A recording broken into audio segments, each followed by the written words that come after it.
अस्सलाम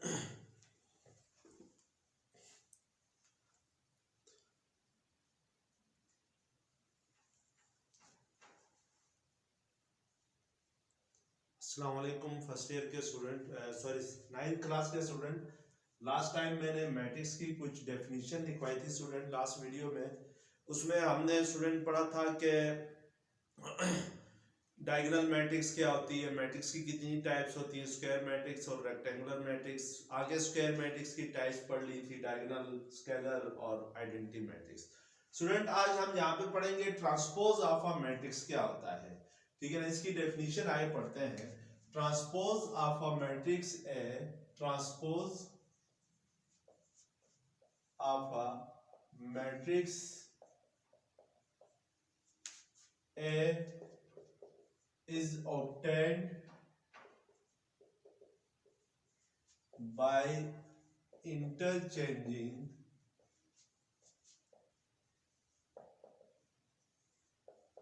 the rows and columns of A।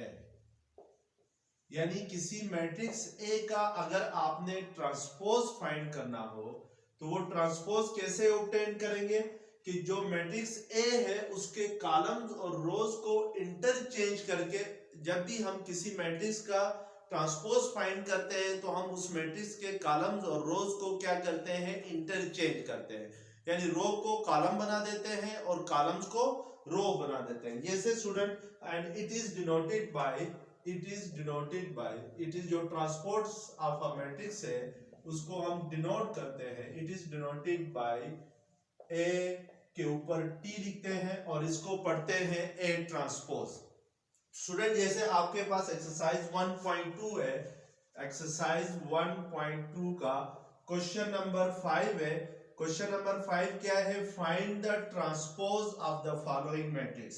Find the transpose of each matrix, यानी आपने हर matrix का क्या फाइंड करना है, ट्रांसपोज फाइंड करना है। जैसे फॉर एग्जांपल पहली मैट्रिक्स दी हुई है a इज इक्वल टू 0 1 -2। देखिए इसका अगर हम ट्रांसपोज फाइंड करेंगे तो हम क्या करेंगे, इसमें एक ही रो है, इस रो को हम इसके ट्रांसपोज को लिखेंगे a ट्रांसपोज, a के ऊपर t, और इस रो को जो एक ही रो है उसको हम किस में कन्वर्ट कर देंगे, कॉलम में कन्वर्ट कर देंगे, तो ये इसका ट्रांसपोज आ जाएगा। यानी 0 1 -2 को आप रो वाइज लिखेंगे तो 0 1 -2 होगा। स्टूडेंट इसी तरीके से इसका पार्ट सी देखें, मैट्रिक्स सी है, क्वेश्चन नंबर 5 का सी मैट्रिक्स दी हुई है 1 2 2 एंड -1 3 एंड 0। हमने इसका ट्रांसपोज फाइंड करना है तो इसको क्या लिखेंगे, सी ट्रांसपोज, सी के ऊपर टी लिखेंगे, सी पावर टी, इसको पढ़ेंगे क्या, सी ट्रांसपोज।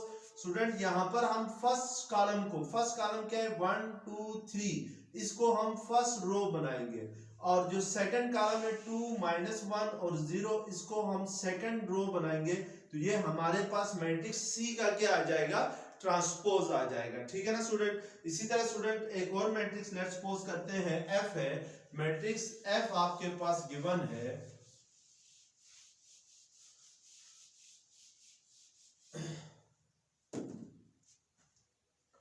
मैट्रिक्स एफ किसके इक्वल है, क्वेश्चन नंबर 5 का मैट्रिक्स एफ है 1 2 3 4। हमने इस मैट्रिक्स की ट्रांसपोज फाइंड करनी है तो इसको एफ टी लिखेंगे, एफ ट्रांसपोज पढ़ेंगे इसको। अब देखिए यहाँ पे फर्स्ट कॉलम क्या है 1 3, इसको फर्स्ट रो बनाएंगे, और सेकंड कॉलम क्या है 2 4, इसको सेकंड का रो बनाएंगे। तो ये आपके पास मैट्रिक्स एक्स का क्या आएगा, मैट्रिक्स एफ का क्या आ जाएगा, ट्रांसपोज आ जाएगा। तो स्टूडेंट अब आपको पता चल गया है कि जब भी किसी मैट्रिक्स का ट्रांसपोज हम फाइंड करते हैं तो हम कैसे फाइंड करते हैं कि उस मैट्रिक्स के कॉलम्स और रोज को इंटरचेंज करते हैं, यानी कॉलम्स को रो बना देते हैं और रोज को कॉलम बना देते हैं। तो नेक्स्ट डेफिनेशन स्टूडेंट है कि नेगेटिव ऑफ अ मैट्रिक्स, कि किसी मैट्रिक्स का अगर नेगेटिव फाइंड करना हो तो कैसे फाइंड करना है। तो हम जब भी किसी मैट्रिक्स का नेगेटिव फाइंड करते हैं तो उसके एंट्रीज का साइन चेंज कर देते हैं। ठीक है ना, negative of a matrix, of a matrix, negative of a matrix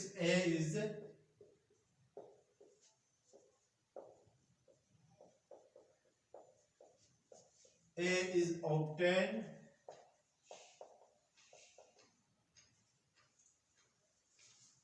by changing the sign of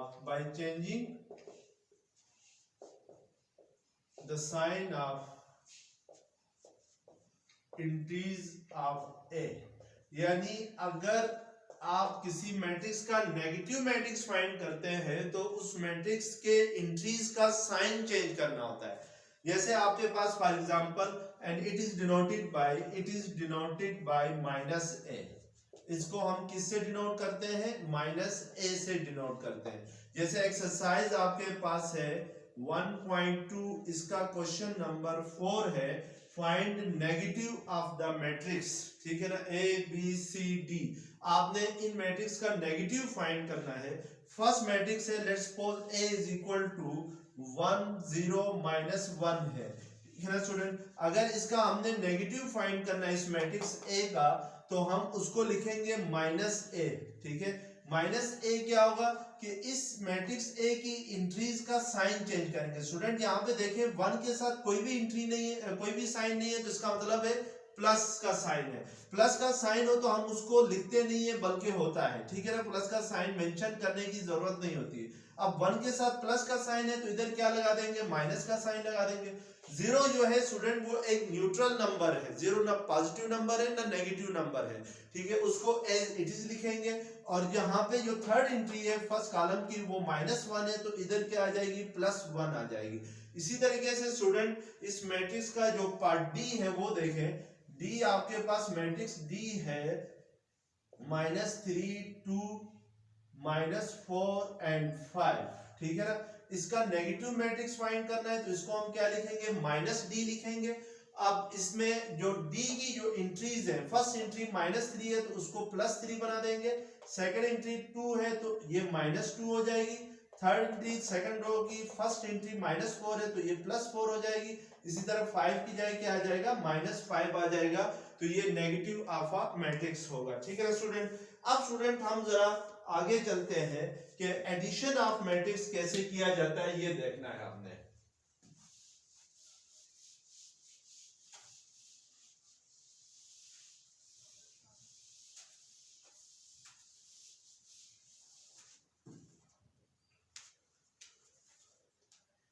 addition of matrix,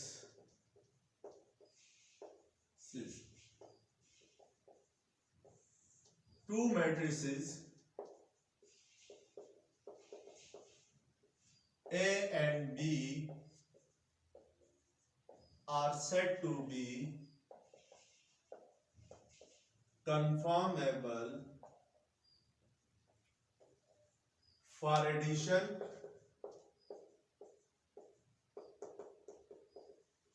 if both have same order. यानी दो मैट्रिक्स को तब ही हम ऐड कर सकते हैं अगर दोनों का ऑर्डर सेम हो। अगर दोनों का ऑर्डर सेम ना हो तो उन मैट्रिक्स को हम ऐड नहीं कर सकते हैं, ठीक है ना स्टूडेंट। जैसे फॉर एग्जांपल स्टूडेंट आपके पास मैं क्वेश्चन नंबर 1 लेता हूं, एक्सरसाइज 1.3 का। एक्सरसाइज 1.3 का क्वेश्चन नंबर 1 है, मैट्रिक्स ए दिया हुआ है, लेट्स सपोज 2 1 और -1 और 3, और लेट्स सपोज मैट्रिक्स ई दी हुई है। इधर मैट्रिक्स ई है -1 0 और 1 और 2, ठीक है ना।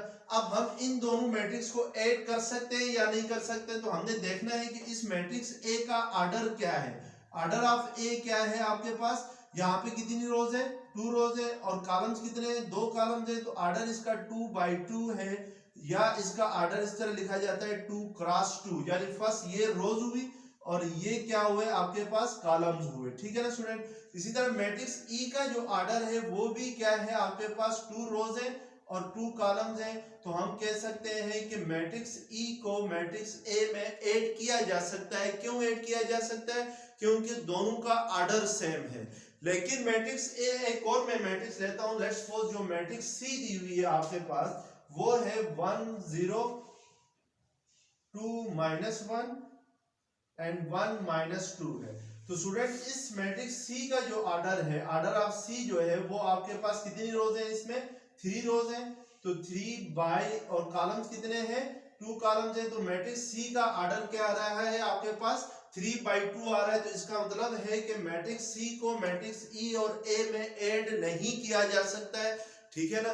तो क्यों नहीं किया जा सकता है, क्योंकि मैट्रिक्स सी का जो ऑर्डर है वो 3/2 है और मैट्रिक्स ई का ऑर्डर 2/2 है, मैट्रिक्स ए का भी ऑर्डर 2/2 है। तो ऑर्डर डिफरेंट होने की वजह से ए और सी को या सी और ई को हम ऐड नहीं कर सकते हैं, ऑर्डर डिफरेंट होने की वजह से। इसका मतलब हुआ कि दो मैट्रिक्स को हम कब ऐड कर सकते हैं, जब दोनों का ऑर्डर सेम होगा, ठीक है ना।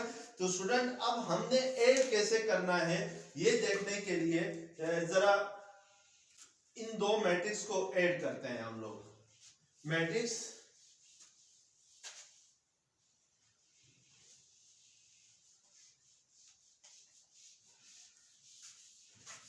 ए और ई को ऐड करता हूं, ए प्लस ई करता हूं।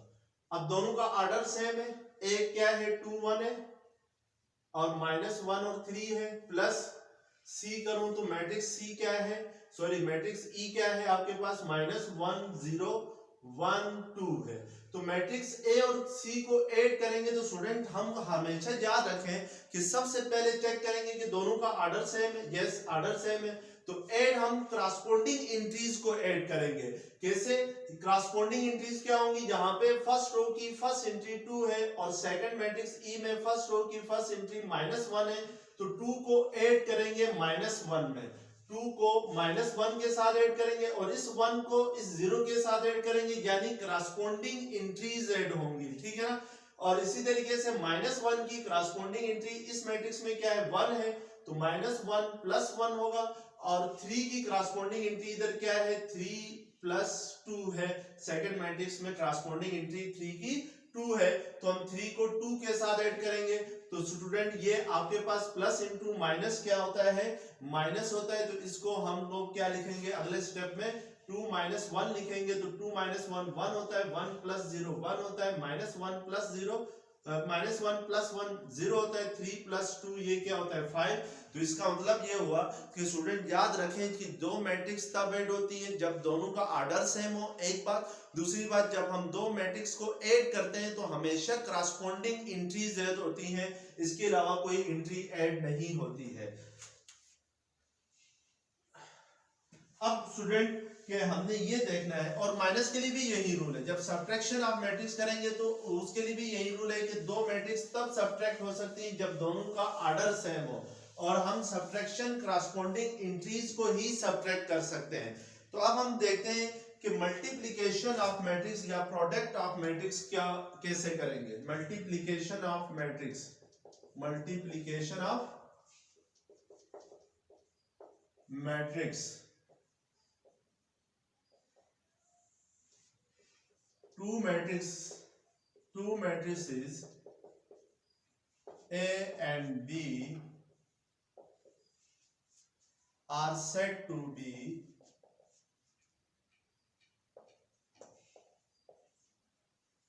conformable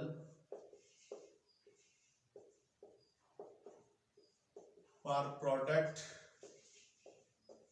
या प्रोडक्ट मल्टीप्लिकेशन क्यों कहते हैं, for product A into B if columns of A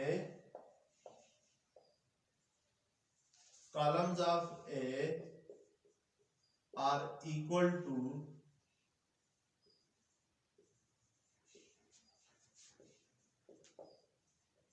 rows of B, यानी दो मैट्रिक्स कंफर्मेबल होंगी for multiplication for product A into B कर सकते हैं अगर A के कॉलम्स B के रोज के इक्वल हो जाए। यानी इसका मतलब यह है कि दो मैट्रिक्स को हम तब मल्टीप्लाई कर सकते हैं अगर फर्स्ट मैट्रिक्स के कॉलम सेकंड मैट्रिक्स के रोज के इक्वल हो जाए। तो यहाँ पर स्टूडेंट फर्स्ट मैट्रिक्स ए है, सेकंड मैट्रिक्स बी है, तो ए को बी के साथ हम तभी मल्टीप्लाई कर सकते हैं अगर ए के कॉलम्स, ए के क्या कॉलम्स बी के रोज के इक्वल हो जाए, यानी ए के कॉलम्स और बी के रोज आपस में इक्वल हो जाए, तो तब हम कहते हैं कि ये मैट्रिक्स आपस में मल्टीप्लाई कर सकते हैं, हो सकती है। अगर स्टूडेंट आपने b इंटू ए करना हो तो याद रखें फिर b के कॉलम्स, अब फर्स्ट मैट्रिक्स b है, ठीक है ना, b के कॉलम्स a के रोज के इक्वल होने चाहिए, a के रोज के इक्वल होने चाहिए। जो फर्स्ट मैट्रिक्स होगी उसके कॉलम सेकंड मैट्रिक्स के रोज के इक्वल होंगे, तो हम कह सकते हैं कि जो दोनों मैट्रिक्स आपस में मल्टीप्लाई हो सकती हैं। अब स्टूडेंट हम जरा देखते हैं कि मल्टीप्लिकेशन कैसे करें मैट्रिक्स की। तो मल्टीप्लिकेशंस को चेक करने के लिए कि मल्टीप्लाई हो सकते हैं या नहीं हो सकते हैं वो मैंने बता दी। अब आपने यहाँ पर ये देखना है कि दो मैट्रिक्स अगर आपके पास गिवन हो और आपने उनको मल्टीप्लाई करना हो तो कैसे मल्टीप्लाई करेंगे। जैसे स्टूडेंट फॉर एग्जांपल आपके पास